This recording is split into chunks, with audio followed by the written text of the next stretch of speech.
Hi and welcome to our panel. I'm Johanna Rüdiger. I work at Head of Social Media Strategy in the Department of Culture and Documentaries at Deutsche Welle. And in my free time, I run news channels on TikTok and Instagram and try to go viral with hard facts and news. And so I'm very happy to host this panel today. Is neutrality cringe? How to go viral with news when the algorithm rewards opinionism and activism. So as a journalist, we want to talk about how you as a journalist, use these platforms. How can you reach this younger demographic with basic factual statements when the algorithm, rewards controversial opinion pieces? And so I'm very happy to have these great guests today.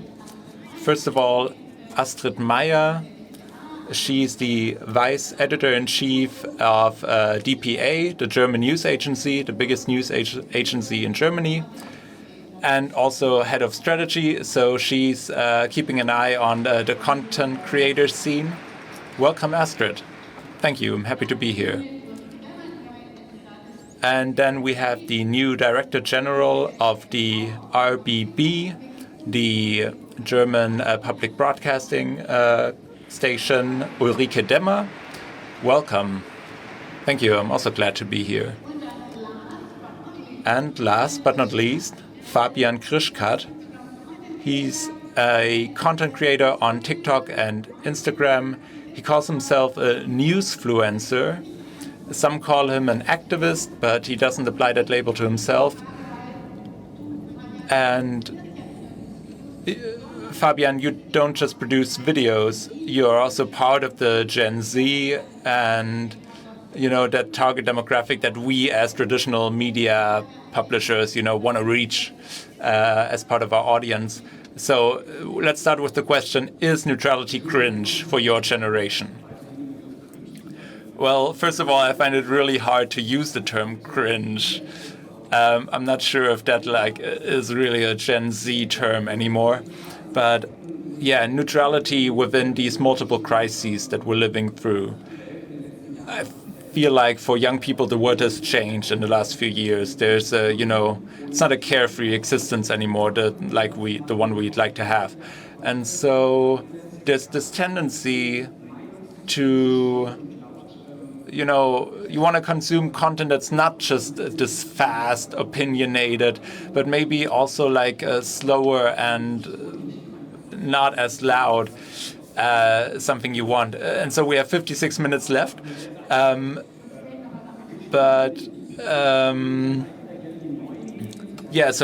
people like to compare these new social media companies to the traditional media of newspapers and TV. And then there's always this dichotomy that, the old media are neutral, and on social media, everyone shares their personal opinion. And so maybe Spiegel, Die Zeit, and Springer, the German newspapers,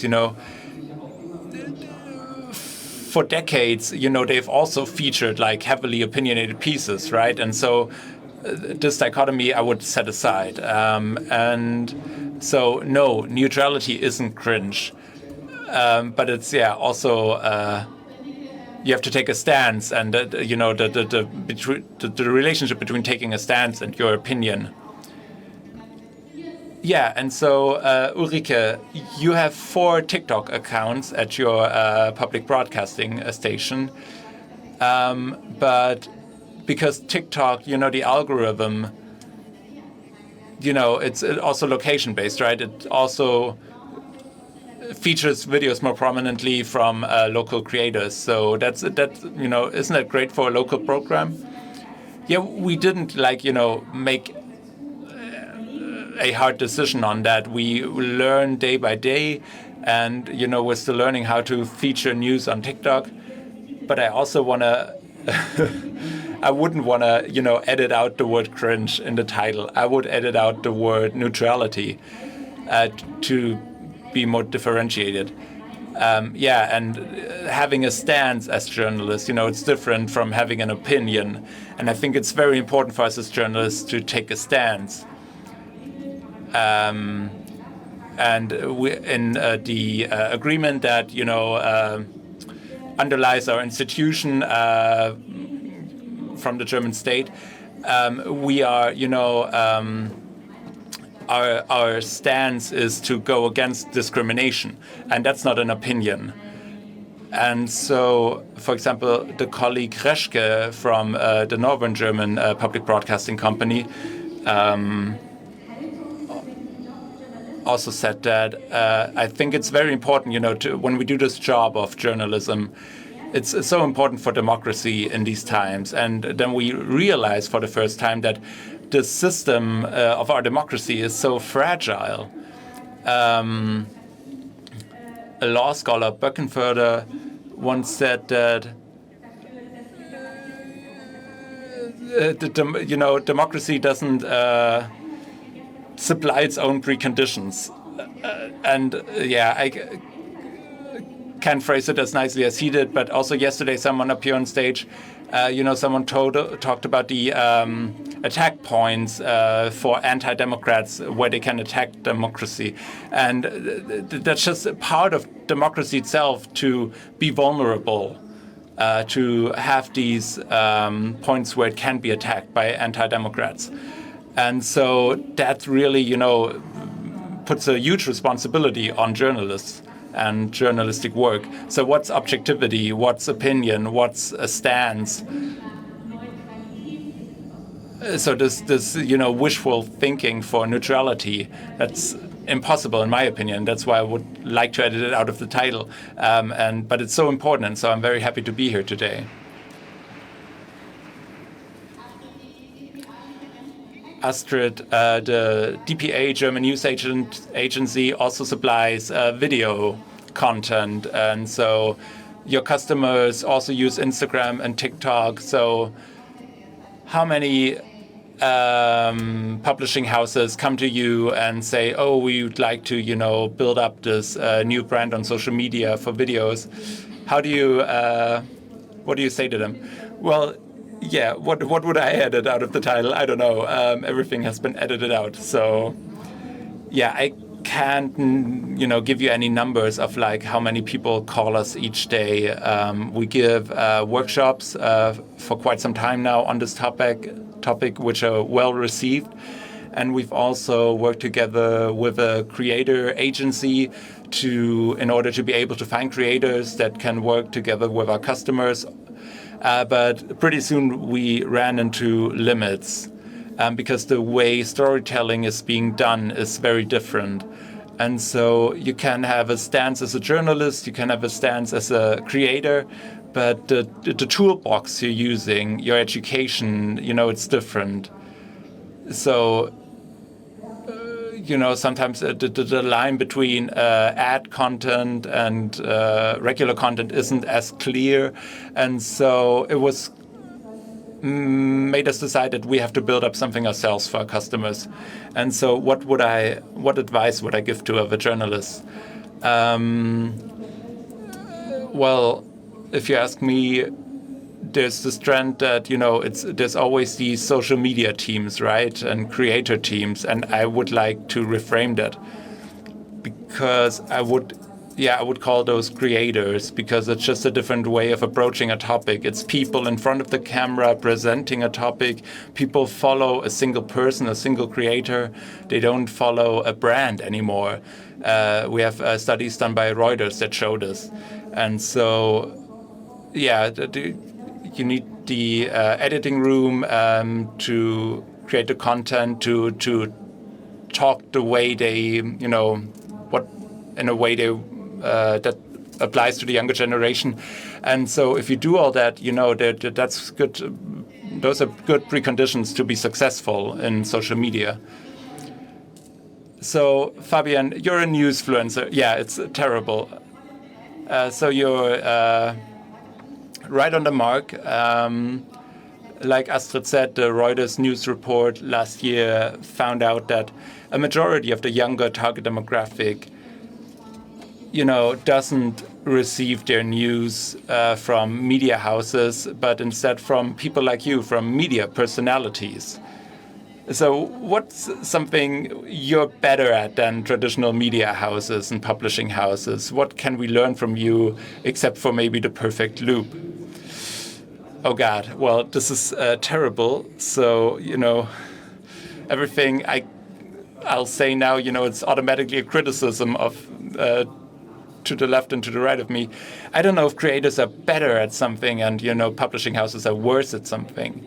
Of course, it's, something else if you build up a community with your own face, with your own name and brand, and you have this close relationship to your followers.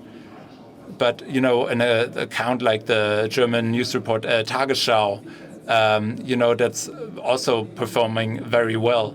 And so the first learning, I think, on LinkedIn, would be to put a face on it. And I think a lot of people already realize that. And so I don't have to tell the DPA that, TikTok is pretty nice for younger people and you have to put a face in front of the audience there. But what you can learn from creators, I think, and what might also be interesting to you and to the DPA is that making mistakes isn't cringe.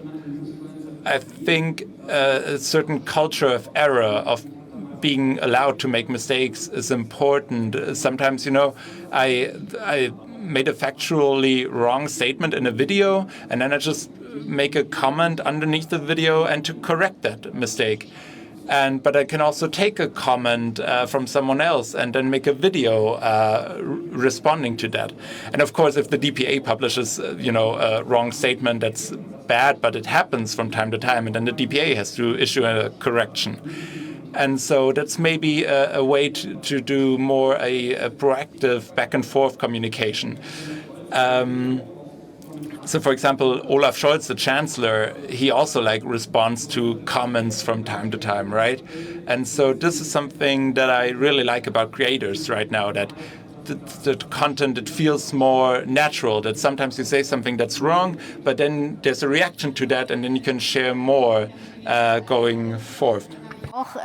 I can jump in and say that I'm lucky to have both perspectives. I'm a journalist in my day job, but in my spare time I work as a content creator for my own channels, and I hold a lot of workshops for traditional journalists who come up to me and say, "Hey, Johanna, I want to learn how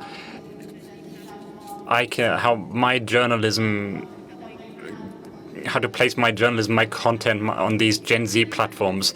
And the first thing I tell them is, the good news is you all know how to do this, because we're going viral with what I like to call good old journalism, because the skills that we as journalists have, and that also work on other platforms, work on these new platforms as well, researching facts well, breaking news capabilities, good storytelling, all that also counts on these platforms. That's the good news. And I always say we have to tweak our storytelling a bit. We have to learn to tell short stories, and we have to be constructive in our journalism. Put the users in the foreground and tell them what, for example, a new law means for their lives. And that way we can go viral on these platforms with our good old news. But Astrid wants to say something. Yes, you mentioned us as DPA. I don't think there's a right or wrong here. The content is just different. Language changes and always has done. When we as journalists and as media companies want to exist in the world of younger people, then we have to learn this new language. But that doesn't mean that we have to wrap all our content in that language.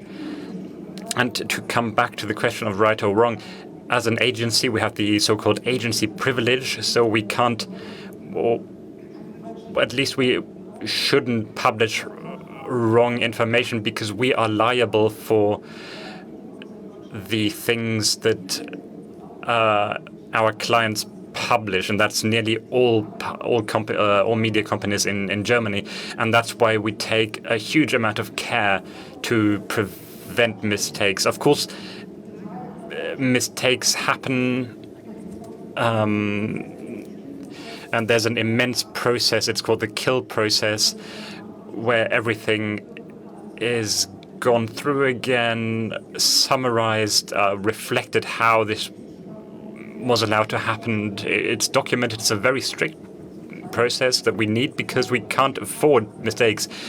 But of course, I think it's okay to have topics that are simpler or that are not life and death, that mistakes are easier to correct than it's the case for a news agency with 180 media clients. And of course, when we write something, then the Russian news agency might pick it up and write about it as well. So there's a different set of responsibilities behind this. I would agree with Astrid, and I think we supplement each other and we can learn something. Having great people who present content on all kinds of platforms, and it's already being done.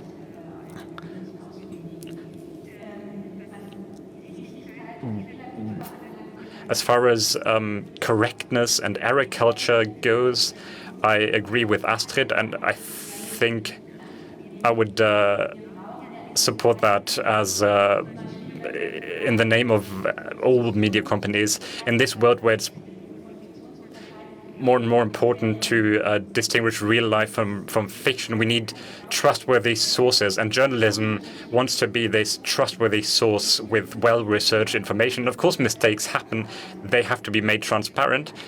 But what I find important about this aspect is that we as journalists know that even if we do good research, we sometimes don't know things, and we need to have a new awareness to make that transparent and to reflect on that. That there are things we don't yet know. And when we then go to market with that information distributed, we have to make it obvious what we know and what we don't yet know. And that's important for this credibility. It's crucial for that credibility.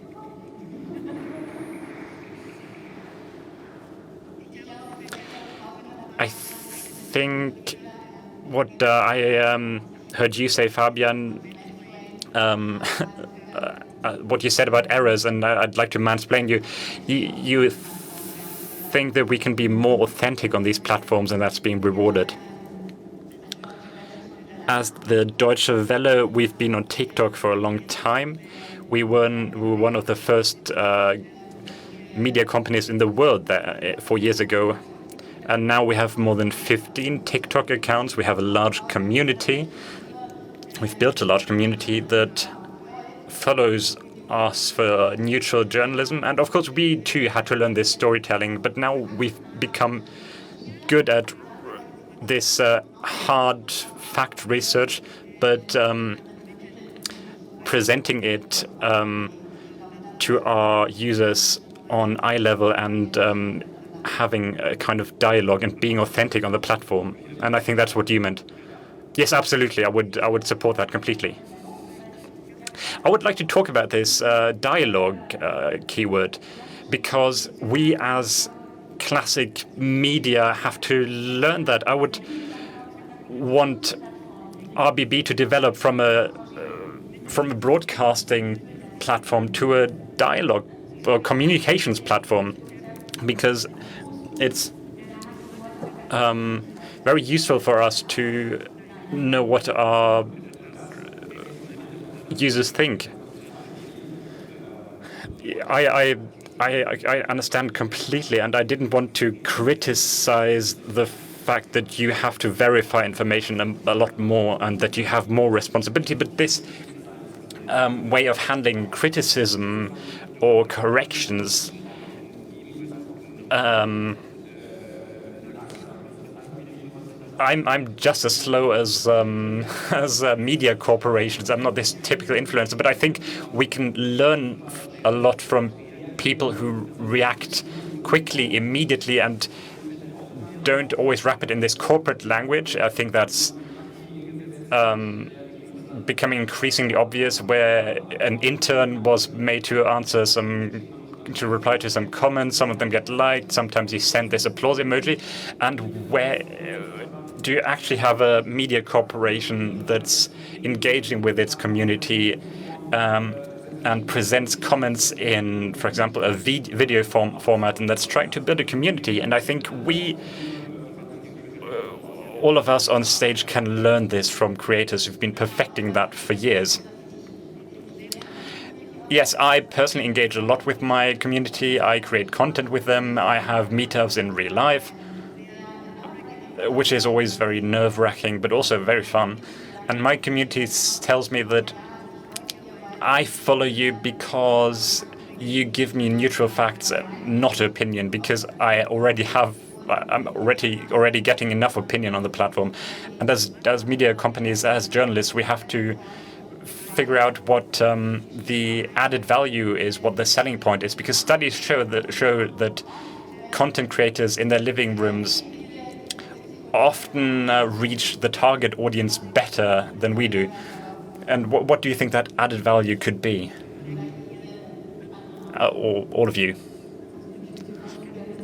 I would like to hand the question back to you. You have 160,000 followers on TikTok and some 100,000 on Instagram, and your stories are often on boring subjects like dual citizenship, for example. What are your tips? I go viral with videos where I print out 100-page legal documents. But it sounds boring, but it works because I break one of the rules of the platform and focus on facts, but also stick to the other rules. I explain to people exactly what this news means for their life, what the new law, for example, means for their lives, and I only answer questions that are being asked to me. The things I produce are very, very relevant to users. There are other rules that I'm following. I have a hook in the first 3 seconds that immediately draws you in, so users know what the value of this video is. What am I going to learn? And I might read the 100-page document, but I'm not. I don't transmit all the information that's in there, only the things that are relevant to my users. I do that on eye level, very informally, with fast cuts, fast-paced changes of perspective, and that works well. That's great news. It's journalistic content. It's look at a complex topic. And that's what we have to do today. We have the title of this session because digitization of communications has led to a phenomenon that is that opinion that is given quickly and that is easier, that clicks more, wins against thoroughly researched topics. If that's not the case, then that's great news. But we only have to find the right tone of voice and a way to give this to a younger audience. And I would like to add from a creator perspective that it's not a good idea to look at yourself. If you're a creator, you shouldn't consider yourself a newsroom, because we can't do that, and the users don't want that. When I follow an account on Instagram, I know exactly why I'm following it. When I follow someone who posts great vegan recipes, then I normally don't want to know who's doing what kind of transfer in the Bundesliga. I mean, maybe would, but I'd probably switch off at some point, and that's a great strength. But also the thing that political content creators need to understand, that it's okay if they stay within their niche. And if you as a journalism work in a classic media company, you're probably not going to write about politics one day and then sports the next. But this professionalization is increasing on all the platforms. Once you've found your topic, then you can succeed in posting and reaching people both with neutral information but also with opinion pieces. I think that's key.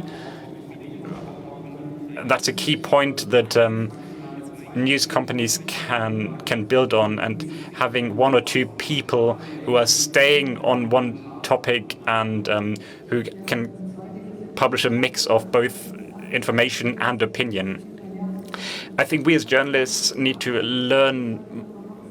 keep learning and find out who we're doing this for. Why are we there?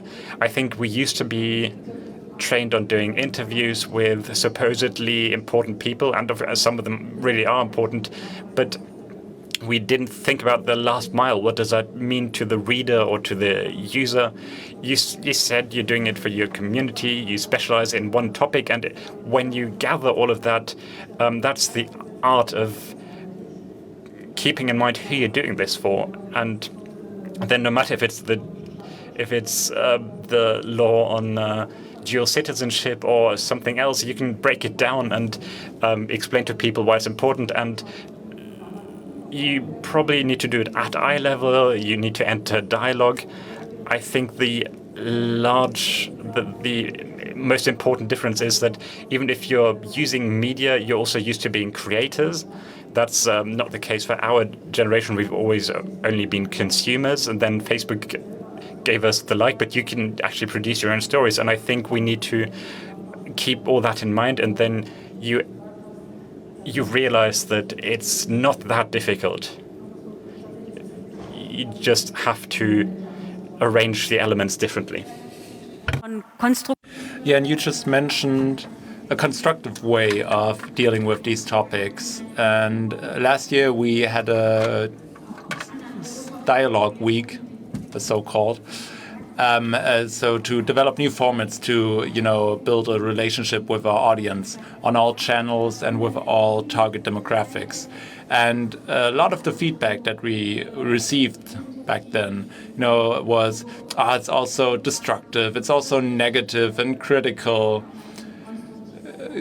Couldn't it be more constructive? And I thought a lot about this because there is this, term constructive journalism, but I don't think that's what people mean. I don't think it's, a longing for just positive news only. But there's definitely a longing for not everything is totally bad. The world will not end tomorrow, and it's a very negative image of the world that's probably not true to reality if you consume news.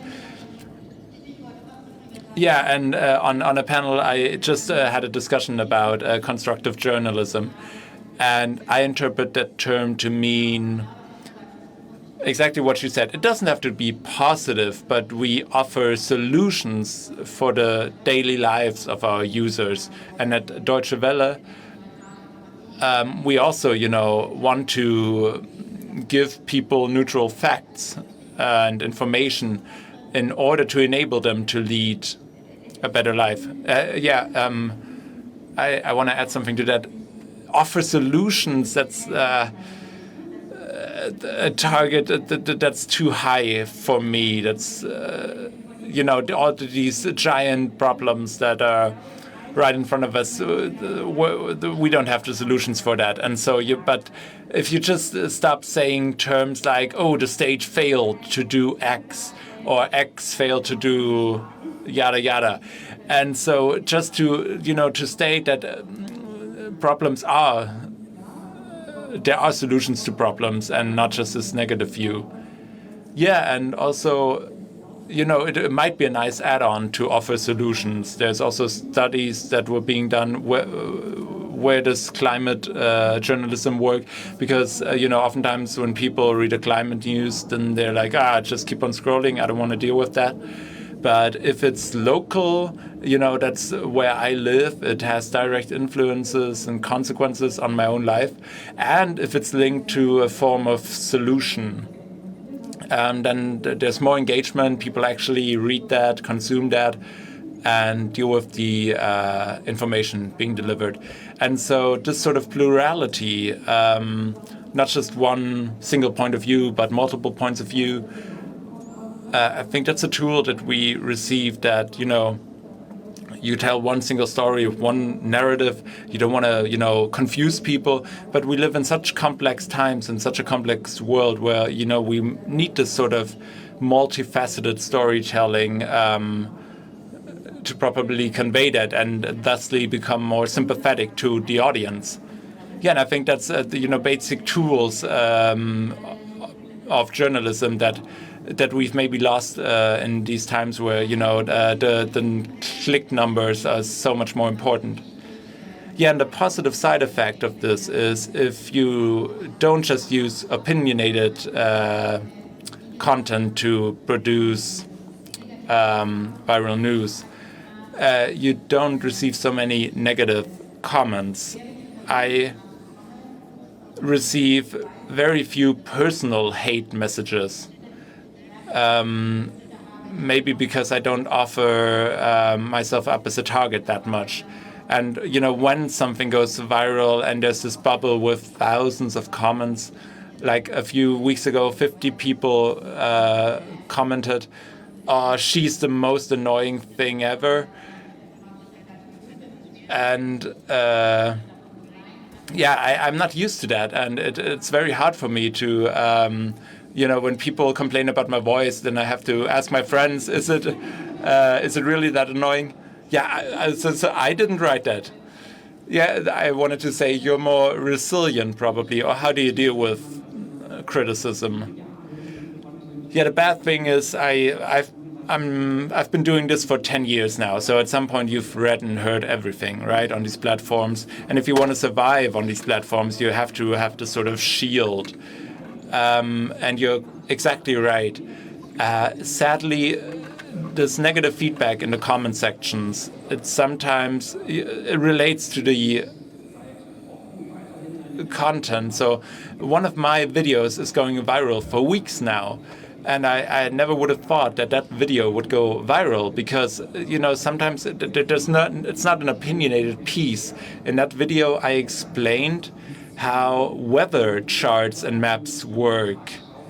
And I also said that, the German news station Tagesschau, they don't manipulate the weather news because there were complaints about it having to be a deeper shade of red or something. So it's not about the, right-wing AfD or something. It's just about weather maps. And then suddenly I was being called, a sheeple and a victim of the system or whatever, and hundreds of comments like that. And of course, the algorithm rewards that. And suddenly 1.2 million people view a video of me explaining a weather map in a hotel room. And so sometimes, negative feedback is helpful in growing your brand.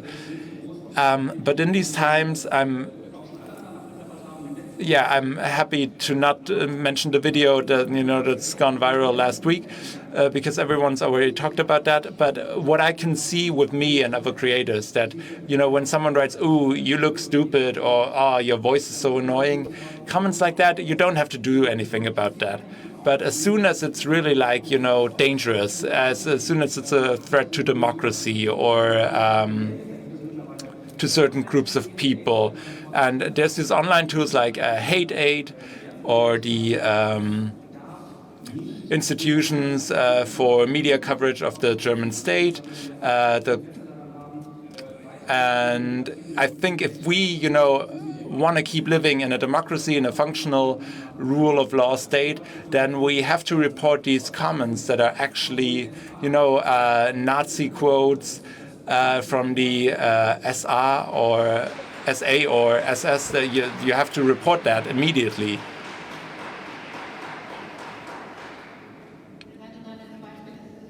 So you've just referenced the Sylt video that went viral last week.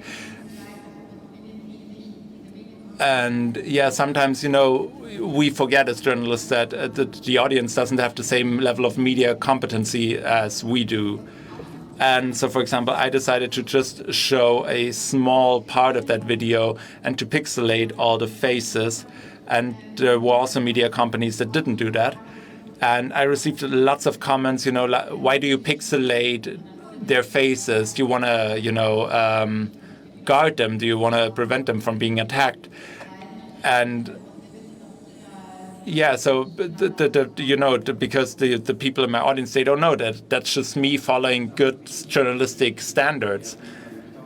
Yeah, I also agree that it's a good thing that we pixelate people's faces, and it's very quick in our bubble that there's this like superfluence of content, and these people still have, there's still the right to privacy, right? And I just scrolled through my timeline on, I think it was Friday, and that was the only thing I saw, that video. And so, maybe you don't have to jump on the bandwagon all the time, right? But it's a new standard, and that's good to pixelate faces. And I, as a person, I'm very driven by justice. And so, of course, I don't like these people and I want them to suffer consequences for it. But to have this sort of witch hunt, and I don't want to, name the newspaper that has perfected that system for decades by now, but that hasn't, brought us anywhere. That's not a good development. And so maybe us as content creators have to, take 1 or 2 breaths and think about, do we really want to post that? And to keep in the back of our heads that, there will be some form of justice. Those people won't sing that song anymore in a bar on the island of Sylt. And so do I really have to, do I really have something to add to that?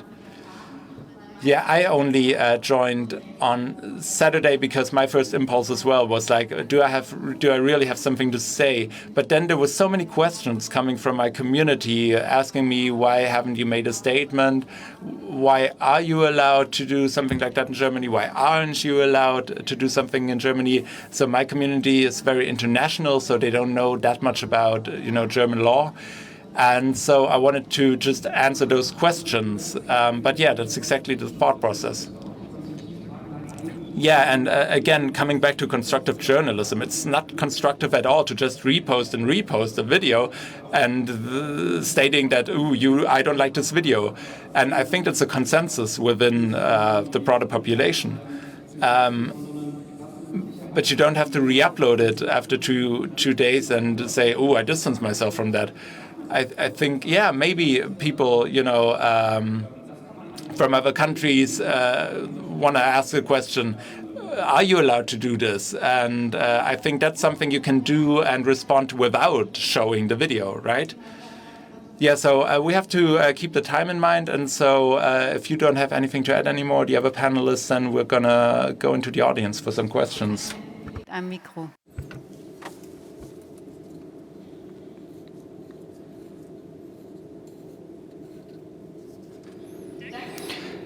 Thank you. It's been a very illuminating panel so far. I have a question to Fabian. Oh dear. I was wondering, as a creator, your own personal brand, and especially in news that's being shared in social networks, we're trying to show an attitude. How are you doing that balancing act? Because you are a personality, and it's a selling point as a creator. Good question. I would ask even more. There's about the elephant in the room. Most creators have to pay the bill somehow. We could discuss if I should always report neutrally or if I'm publishing my opinion, but most newsfluencers depend on funding in some way. If we're lucky, then the DPA books us 5 times a year for a campaign, but we can't live on that either. So you have to work together with either private companies or state institutions. So that's another factor. What's my news? Is it neutral? Is it opinion? Am I cooperating with a partner? For example, if I'm working with a car company and I can't do a video on how bad internal combustion engines are. So to answer your question, and it's tragic that I'm saying this with 23 as a 23-year-old, we need labeling. We're doing that for ads. We have that obligation to label ads, and most creators are doing that well. But we also need the obligation to label news versus opinion. That's currently being done with the label of political news, political opinion, but that wouldn't work on a European level. And what I try is to create this. What I'm trying is to get people to create this label that can be used by creators. If I was working for a news company, then they would label that content as opinion or a comment. That's something that these platforms need to offer before creators can use it. And we as creators need to separate our content from the ad department. Some marketers might be in this room. The trend has been to get influencers to present ads as naturally as possible. But I think in political content, that doesn't work anymore. Everyone, and I've stopped doing that. And I've seen other formats no longer doing that. They're saying, "Okay, guys, I'm doing ads. I need to pay the bills. Look at these two stories, and then normal programming will resume soon." And if we actually divide these things and separate them, then creators have a chance of survival. Are there more questions from the audience? Before the question is asked, it's an interesting development. We're learning storytelling, and you're learning journalistic work.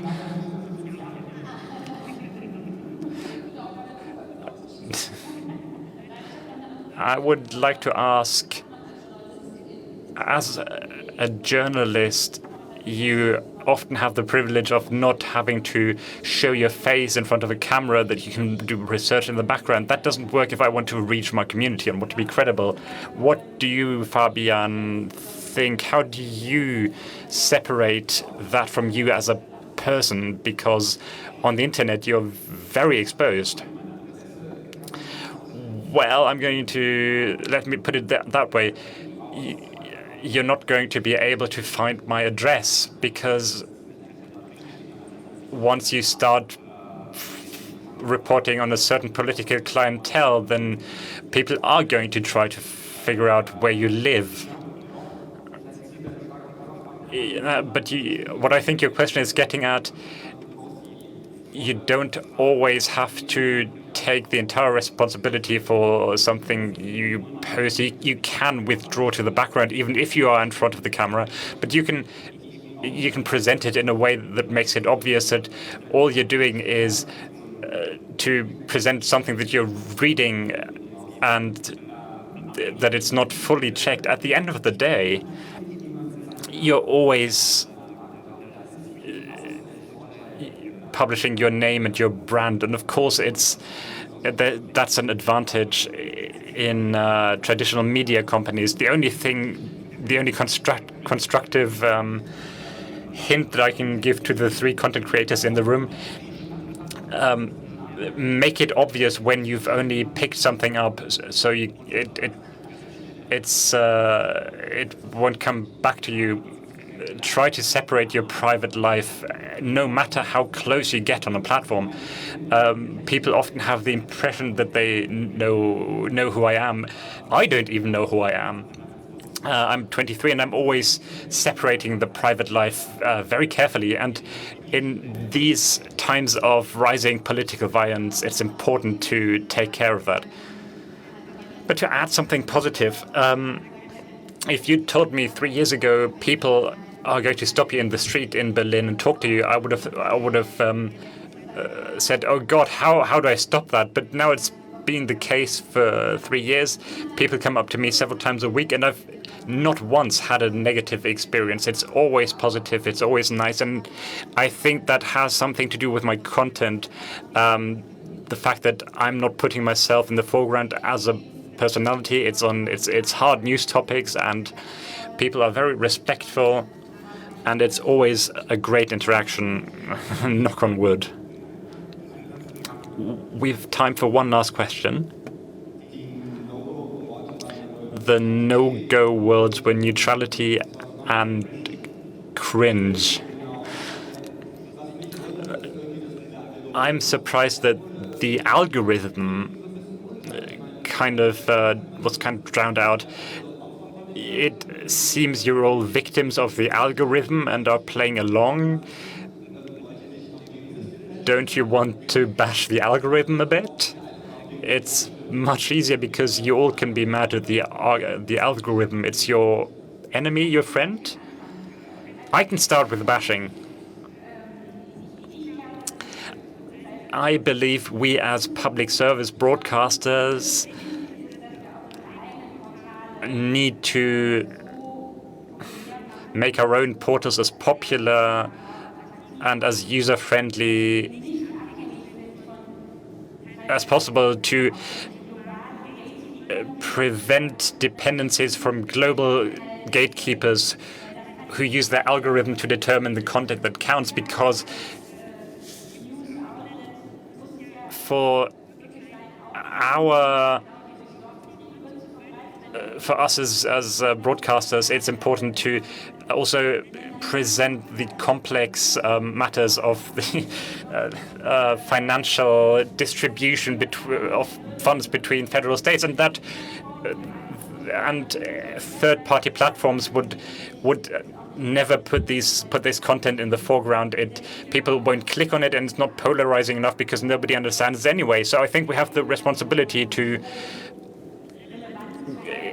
maintain or make our own platforms relevant enough to be independent from the consumption on third-party platforms. Would you like me to bash the algorithm as well? Do I have time for another question?